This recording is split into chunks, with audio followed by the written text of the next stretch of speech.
Brands can't host a beauty brand trip without causing drama, and last week's trip to Mexico was no different. More brand trips means more drama. Last week there was a Kosas brand trip to Mexico to promote the new shade of their sunscreen, Dream Beam. Well, you know this trip was bound to cause some drama from people questioning why they brought controversial influencers on the trip to people questioning if the sunscreen even works, in addition to all the usual beauty brand trip drama.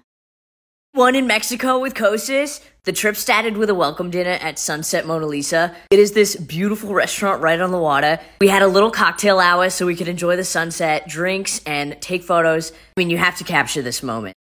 One of the biggest issues happened when the influencers on the trip started looking a little bit sunburnt. And don't forget, this is a trip promoting a sunscreen. Seriously, Mexico is going to be super hot.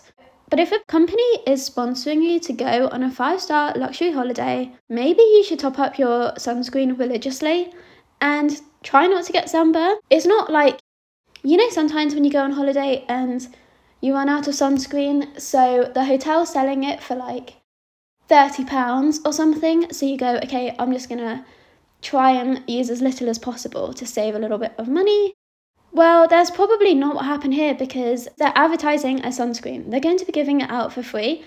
I'm sure they've got thousands of those bottles because they're quite small. So literally their job almost was to not get sunburnt, and somehow they managed to. I'm not one to speak, like I always get sunburnt, but I'm also not being paid to go on a trip to advertise sunscreen. I feel like these people come from areas that are pretty sunny anyway, so you'd have thought they'd be a bit more prepared. Well, it's obviously not a good look for the product. So naturally, when in her infinite wisdom, Michaela decided to mention the fact that she was sunburned on her TikTok. You know I had to be serving looks for the last night in Mexico, even though I'm sunburnt as hell. They're not kidding when they say the sun here is strong. People were commenting, the way everyone on the trip got burnt makes me not want to buy the sunscreen the trip was supposed to promote. Similarly, on the brand's own TikTok page, where they posted this video advertising the sunscreen, then why did everyone get sunburnt? And I think it's a fair criticism because why should we buy a sunscreen if it's just going to make us sunburnt?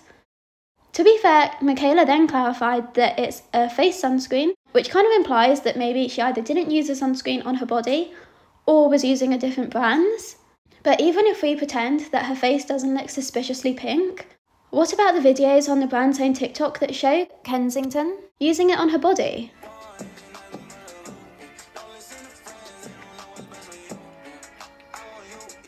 I mean, in their defence, I suppose it's an SPF 40, which is a little on the light side for some people, especially if you're on the sun all day and on a boat. But sun protection factor, more like sunburn promotion factor. Okay, I'm sorry, that was so awful. Now, that wasn't the only issue with the trip.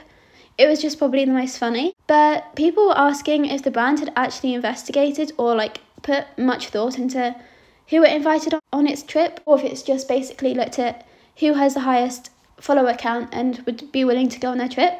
After inviting TikTokers like Avery Woods, who's recently faced backlash online for saying that she loves her son differently to how she loves her daughter, and that she'd be more sad about her son getting married, for example.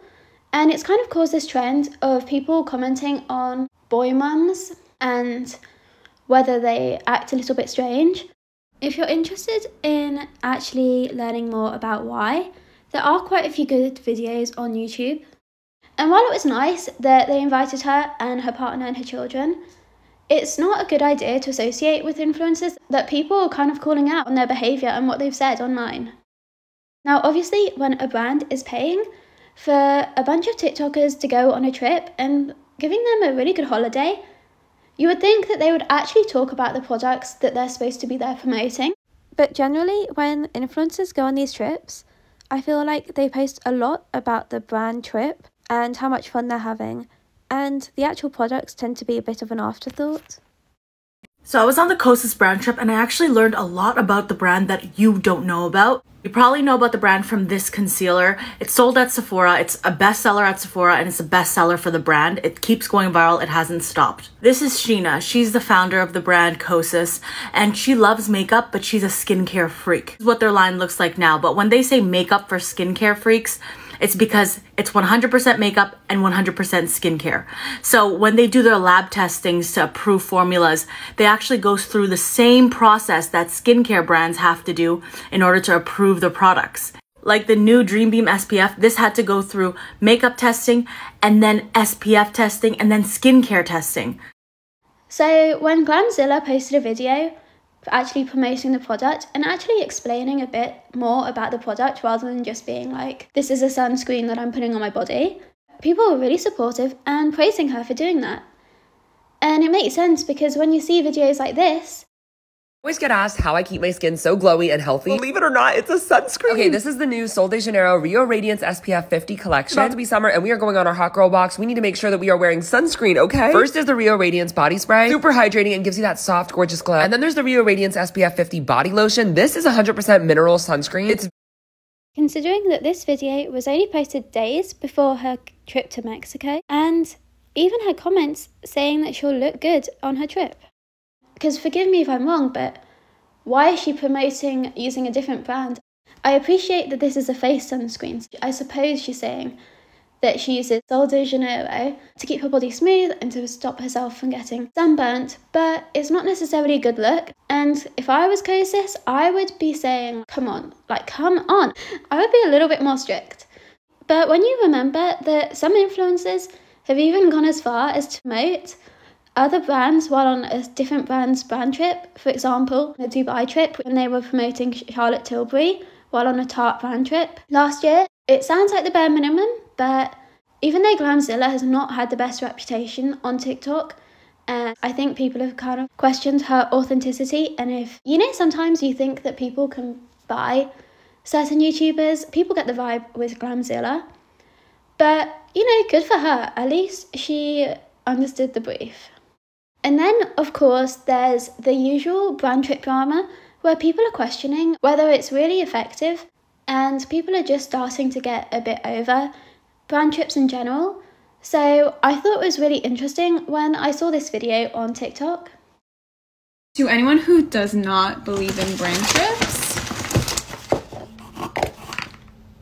I'm a Kosas lover now. I just am. And it's all because of that brand trip. And I don't buy makeup. Like, okay, no, let me rewind. I don't buy makeup from Sephora, ever. I'm an Essence girly, a Walmart girly. I do not buy from Sephora because it is out of my budget. But when all of those videos were coming out and people that I genuinely watch who were posting about how much they liked it, I was like, let me just give it a shot, you know? Because I don't know if they're just saying this because they're obviously on the brand trip or not, but doesn't matter. It got my intrigue. It got my attention. So I went out of my way to get the stuff. And you know what? Now I love it. So generally, I feel like these brand trips aren't being as well received as in the past. And people are becoming more critical of them. But to be fair, I'm sure that they've reached a larger audience now from this Kosas brand trip that they've hosted. So it'll be interesting to see if it pays off for them. Let me know what you think about influencer brand trips. And if you think we should leave them in the past, or if you think that they're still a good way to advertise the product. If you like this video, please like the video and subscribe. Thanks for watching.